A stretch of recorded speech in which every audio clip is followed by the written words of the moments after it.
Bonsoir tout le monde, bon mercredi. Alors, les derniers développements dans les négociations entre le gouvernement et les médecins spécialistes laissent plus que jamais entrevoir la possibilité d'une loi spéciale. Ce matin, le gouvernement a déposé une offre dite finale aux fédérations médicales avec un ultimatum, revenir à la table des négociations demain.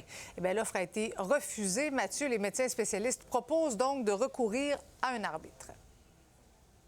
Un arbitrage non exécutoire, il faut le préciser, parce qu'on sait, le torchon brûle depuis plusieurs mois entre le gouvernement et les médecins. Essentiellement, on ne s'entend pas sur le mode de rémunération. Le gouvernement voudrait ajouter des indicateurs de performance. Les médecins le refusent catégoriquement.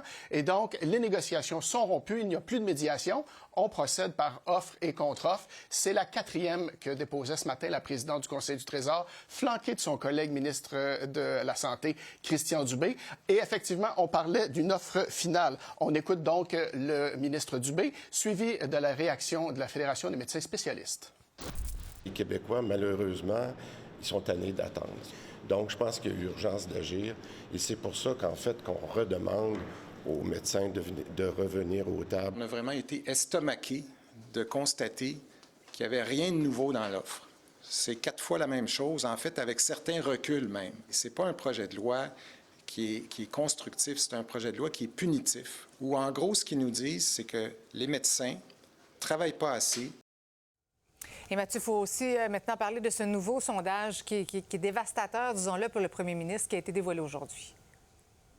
Ouais, les temps sont durs. Hier, c'était les fleurs. Aujourd'hui, c'est le pot. Le sondage Somme la presse disait hier à M. Legault, vos priorités sont les bonnes. Mais aujourd'hui, le sondage sur la satisfaction est pas très, très reluisant. Il se trouve 3/4 des répondants, 74 en fait, qui lui disent « Vous ne devriez pas vous représenter aux prochaines élections. » Et même, pourquoi ne pas démissionner plus rapidement, disent 31 de ces gens-là. Évidemment, c'est pas très encourageant pour le premier ministre. Il y a seulement 16 des gens qui verraient M. Legault postuler un troisième mandat en octobre prochain. On a recueilli les commentaires du principal intéressé et aussi le commentaire du ministre de la Culture. Je vais continuer de me battre pour les Québécois, pour mettre plus d'argent dans leur portefeuille, pour régler avec les médecins pour que les Québécois aient accès, entre autres, à un médecin de famille ou un GMF.